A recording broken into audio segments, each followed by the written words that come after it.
ስሜቴን ስለተረዳኸኝ እንደ አባት አይደለም እንደ እናት ስሜቴን አንደርስታንድ ስላደረገኝ በጣም አርጌ አመሰግናለሁ አንተን።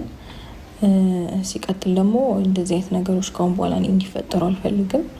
እሱም ቢሆን ልጄን ይዤ እሄዳለሁ ምናምን ሲል እኔ መጨነቅ አልፈልግም። ላይክ ድጋሚ ይሄ ነገር ይፈጠራል ብዬ ማሰብ አልፈልግም። ምክንያቱም ሰላም አውርዶ ሰላም ፍጠሩ ካልከም በኋላ ነው ሁሉ ነገር የተፈጠረው። ባለፈው አንተና ቡዚ ከመከራችሁኝ በኋላ ነገሮችን ሰላም ለማድረግ አንድ ስቴፕ እርምጃ ስጀምር ነው ሁሉ ነገር የተፈጠረውና ነገም ይሄ ነገር ይፈጠራል ብዬ መስጋት አልፈልግም። ስለዚህ እንግዲህ እሱ ምንም ነገር እንደማያደርግም ሆነ በልጄ በኩል እኔን ላለመጉዳት ቃል ገብቷል። ስለዚህ ቃሉን ለማክበር የሞክር። ከዛ ውጪ ባለው በጣም ደስተኛ ነኝ። አመሰግናለሁ ለሁሉም ነገር። ምንም አይደለም። አንተስ የምትጨምረው ነገር አለ? ምንም ጨምረው ነገር የለም። ቤተኛውም ነገር በልጄ ጉዳይ ከጎኗ ነኝ፣ አግዛታለሁኝ። የሚያስፈልገውን ነገር በሙሉ አሟላለሁ። ግዴታዬ ነው። ከእያንዳንዷን ነገር ማለት ነው ማገዝ ባለብኝ። እንዳንቺ ክፋት እንዳንቺ ሴራ ልጁ አይገባሽም ነበር ማለት ነው። የጋሽዬ ልጅ ግን አብርሃም ታደሰ የኛ ጀግና የኛ ቀብራራ ህግን ስለሚያከብር ልጅሽን አመጥቶ በእጅ ሰጥቶሻል ማለት ነው። ስለዚህ ህዝቡን ይቅርታ ብላችኋል። ህዝቡን ይቅርታ ማለታችሁ ጥሩ ነው። እንዳንቺ ሴራ እንዳንቺ ተንኮል እንዳንቺ ክፋት ግን እንዳንቺ የጭቃ ሾህ መሆን ግን ልጁ አይገባሽም ነበረ።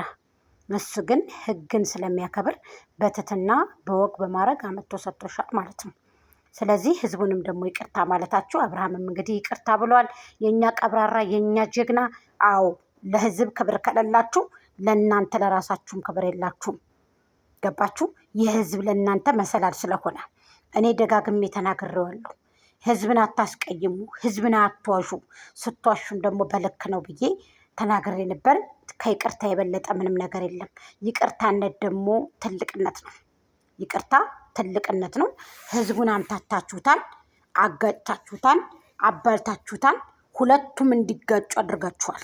ስለዚህ ህዝቡን ደግሞ ወታችሁ ይቅርታ ማለታችሁ ትልቅነት ነው። ገባችሁ? ትልቅነት ነው። ሁላችሁም የሰራችሁ ስራ ትክክል ስላላደለ፣ በተለይ ደመቁ የምትሰራው ስራ ትክክል ስላላደለ የእሷ ክብር ዝቅ ያለው የእሷ ክብር ያነሰው ኬክ ፍለጋ ዱባይ እግሯን አንጠልጥላ እግሯን አንስታ በህዝብ ብር በህዝብ ገንዘብ ዱባይ ኬክ ፍለጋ ብላ ዱባይ እግሯን ስታነሳ እግሯን ስትሮጥ ነው። ብስል ብኮን ብልጥ ብኮን አስቀድመ ውጭ ሀገርነት ትመኝም ነበረ። ውጭ ላይ ሰርጌላ አድርጋ አትልም ነበር። እናቷን ከጎን አባቷን ከጎን አብርሃምን ቤተሰቦቹን ከጎን አድርጎ ሰርጉ ማስረግ ይቻል ነበረ። ኔበር ግን እኛ እርግጠኛ አይደለንም። ለሰርጉም እርግጠኛ አይደለንም። ለምን? በዚህ በምናየው ጨብጥ በሌለው ነገር እንዴት አድርገን እናምናለን? አሁን እኮ ጅብ ከሄደ ውሻ ጮኸ ሆነብን እኮ ነገሩ። በዚህ ስንላችሁ በዚህ ትሾልካላችሁ። ዛሬ አንድ አጀንዳ መጥተው በዚህ ትሾልካላችሁ። አቋም የሌለው ነገር ሆነብን እኮ። 4 ዓመት ሙሉ ተሰራብን። 4 ዓመት ሙሉ ጤቅ ተሰራን። 4 ዓመት ሙሉ ፌክ ተሰራብን። እሺ እንሰው ያኔ ምን እናድርግ? እሺ ምንም ማድረግ አንችልም።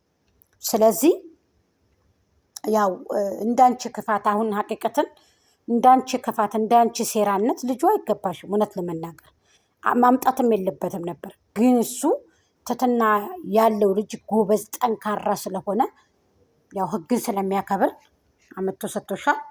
አብርሃም የኔ ቀብራራ የኔ ጀግና ወደፊት ነው እንጂ ወደ ኋላ የለም። ሄርሜልዬም እንግዲህ ጠፍታለች። የኔ ቆንጆ እንግዲህ እንድትመጪ እንፈልጋለን፣ መልእክታችን ነው። የኔ ቀብራራ እንግዲህ እዚህ ጋር ጸጉሯን እየዳበሰ ያለው እንግዲህ ይሄ አንደኛው ባሏ ነው ማለት ነው። ይሄው እንግዲህ ስታለቅስ እዚህ ላይ እንግዲህ ይሄው ማርክ እንግዲህ አንዴ ጉንጯን አንዴ ምንዋን እያለ እንግዲህ ይሄው ያቅፋል። ምን ይላል እንግዲህ ማርክ እንግዲህ ይኸውላችሁ እንግዲህ ተመልከቱ።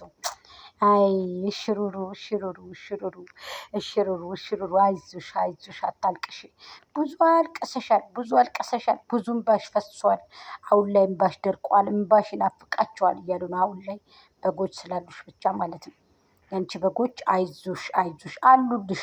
ይቅርታ ማለትሽ ደግሞ ጥሩ ነው። አንዳንዴ ይቅርታ ቢያንቺ ይሄ ጣቷ ማለት ነው ሙጀልስ የወጣበት ይመስላል። ተመልከቱ የጣቷ ማስጠላት። እንደዚህ አይነት ጣት እንደው አትልበሱ። የሚያምር ጣት አለ፣ ግን ይሄ ደግሞ ብሩ ረከስ ያለ ስለሆነ የለበሰችው ጣት ያስፈራራል። የፍየል ነው የሚመስለው፣ የፍየል ጣት የከብት ጣት ነው የሚመስለው። እና እንባዋን እየጠረገ ነው እዚህ ጋር ማርክ። ወይኔ ወይኔ ወይኔ ወይኔ! ይሄ ቀጭኔ እህል በልቶ ጠንጋራ የተጠናገረ እንጨት የመሰለ። ስለዚህ እኛ ስለ አንቺ ረስተሻል፣ የመጣሽበትን ረስተሻል፣ የተነሳሽበትን ረስተሻል። በጣም ነው የረሳሽው። የተነሳሽበትን የመጣሽበትን ሁሉንም ነገር ረስተሻል። እኛ ደግሞ መለስ እያደረግን እናስታውስሻለን ማለት ነው። አንዳንድ ጊዜ ማስተዋልም ጥሩ ነው ማለት ነው። ለማንኛውም ልጅሽን ተሰጥተሻል። በዚህ አጋጣሚ ያው ልጇን ስለተሰጠች እንግዲህ ያው ጀግና ናት እያሉ ነው ያመሹት። ይሄ ጀግንነት አይደለም። እሱ ህግን አክብሮ በህግ መሰረት ነው ልጇን የሰጣት እንጂ እናንተ እሱን ምንም ልታደርጉት እኮ አትችሉም። ግን ደግሞ ከአሁን በኋላ ልጄን እንግዲህ እንከባከባለሁ፣ ኃላፊነትን ይዋጣለሁ ብለዋል። እሷም ደግሞ ከዚህ በፊት አንዳስታንድ በቃ አረጋለሁ ምናምን ነገር እያለች ነው። በቃ አይፈጠርም፣ ምንም ነገር አይፈጠርም። ከአሁን በኋላ ሁል ጊዜ ነው ምንም ነገር አይፈጠርም የምትይ። ውሸትሽ መከራ ነው። በጣም ውሸታም ሴት ቁጥር አንድ እንግዲህ በኢትዮጵያ ምድር አንቺ ነሽ፣ እውነት ለመናገር ማለት ነው እንጂ እውነቱን ትትናገሪ ወደ እንሶችሽም አይክሽም። ሰውም ደግሞ አይጠላሽም። አንቺ ደግሞ ሰው እንዲጠላሽ የምትሆኒው በራስሽ ጊዜ ነው። ለምን? ውሸት ስለምታበዥ፣ ውሸታም ስለሆንሽ። የምታለቅሽው የውሸት እንባ ነው። እንባሽ ከየት እንደሚመጣ እንዴት እንደሚመጣ አንቺዬ፣ ይሄ ከንፈሯ ማለት ነው የግርግዳ ቀለም ታውቃላችሁ? በጣም 3 ኪሎ 2 ኪሎ ነው እየተለቀለቀች የምመጣው ማለት ነው። ሀሲና ቤቷ ውስጥ ሲንጫጩ አሸነፈች። የኛ ውሽት፣ የኛ ውሸታም፣ የኛ ውሽት ይላሉ። ከነብሮይቱ ቤትም እንደዛው ደግሞ የኛ ውሽት ውሽት ነው ስሟ እንግዲህ ካሁን በኋላ ውሽት። ምክንያቱም ውሸት ታበዛለች ልጅቷ። በጣም ውሸታም ናት።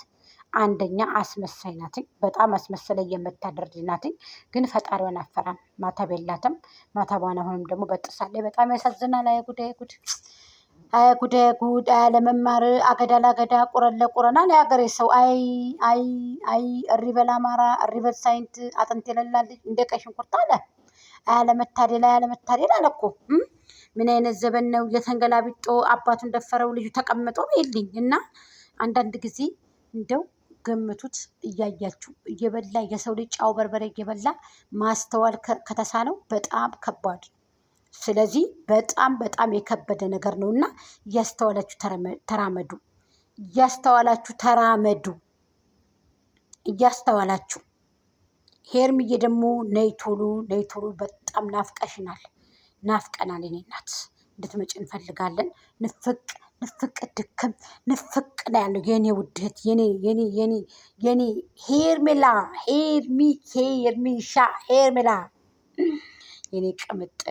የኔ ቅምጥል አንዳንዶች እኮ ግን ሄርሜላ ይላሉ።